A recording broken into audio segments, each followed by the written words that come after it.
Hi, நான் Indira's angel சேனல்லேருந்து பேசுகிறேன். இன்றைக்கி லஞ்சு எனக்கு வந்து பார்த்திங்கன்னா கொத்தமல்லி சாதமும் அதற்கு வந்து உருளைக்கிழங்கு சில்லியும் எப்படி செய்கிறதுன்னு பார்க்கலாம். இப்போ வந்து ஒரு பேனில் எண்ணெய் காஞ்சிட்ருக்கு.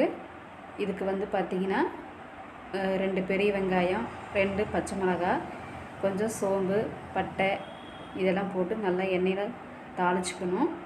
அப்புறம் இதுக்கு வந்து ஒரு பேஸ்ட்டு ரெடி பண்ணியிருக்கிறேன்.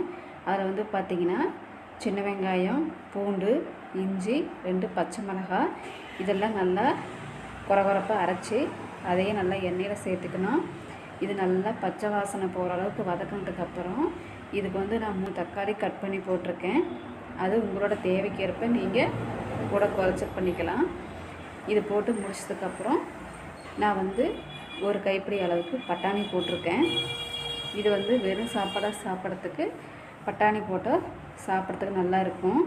இதெல்லாம் நல்லா வணங்கிட்டு இருக்கும்போது நான் வந்து நல்லா ஒரு கட்டு கொத்தமல்லி தலையை வந்து ஃபைன் பேஸ்ட்டாக அரைச்சி அது கூட நான் ஆட் பண்ணியிருக்கிறேன். இதுவும் வந்து நல்லா அந்த தக்காளி பட்டாணியோட சேர்ந்து வெந்து வதங்கி வரட்டும். அதுக்கப்புறம் இதுக்கு வந்து உப்பு, மஞ்சத்தூள் இது வந்து நான் ஆட் பண்ணியிருக்கிறேன். அதுவும் நல்லா கலங்கினதுக்கப்புறம் நாம் இதற்கு தேவையான அரிசியை ஆட் பண்ணிக்கலாம். அவ்வளோதான். இப்போ நம்ம வந்து குக்கர் போட்டு 2 விசில் விட்டால் சாப்பாடு ரெடி ஆயிரும். இப்போது இது வந்து விசில் வரதுக்காக நம்ம குக்கர் மூடி போட்டாச்சு. 2 விசில் வந்தவுடனே நான் ஓப்பன் பண்ணிட்டேன். இப்போ பாருங்கள், சாப்பாடு ரொம்ப உதிரி உதிரியாக இருக்கும். அதாவது நம்ம வந்து வடித்து செய்கிற மாதிரியே இருக்கும்.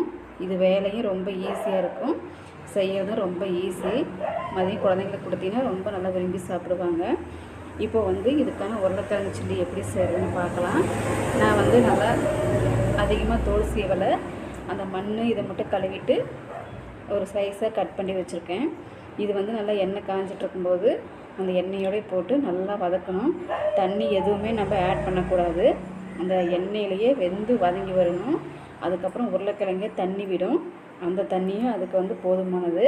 நம்ம எண்ணெயில் வதக்கும் போது அது வந்து நல்லா பாதி வந்து வெந்து வணங்கிடும். இப்போ நான் அதுக்கு வந்து உப்பு, கொஞ்சம் மஞ்சத்தூள் மட்டும் ஃபஸ்ட்டு போட்டிருக்கேன். ஏன் அப்படின்னா அப்போ தான் நல்லா வந்து கலர் பிடிக்கும், பார்க்குறதுக்கு நல்லா ஒரு மஞ்சள் கலராக இருக்கும். பாருங்கள், இப்போ வந்து உருளைக்கிழங்கு எவ்வளோ தண்ணி விட்டுருச்சுன்னு. இந்த தண்ணியே அது வேகிறதுக்கு போதுமானது. இது நல்லா வெந்து வணங்கி வரட்டும். நான் வந்து இதுக்கு வந்து வீட்டு குழம்பு மிளகாப்பொடி 1 ஸ்பூன் ஆட் பண்ணியிருக்கிறேன். வேறு எதுவுமே நான் ஆட் பண்ணலை. இவ்வளோ தான். இதுக்கு வந்து கடைசியாக மல்லித்தழை தூவி ஒரு கிண்டி இறக்குனா சில்லி ரெடி. இந்த சாப்பாட்டுக்கு ரொம்ப சூப்பராக இருக்கும். தேங்க்யூ.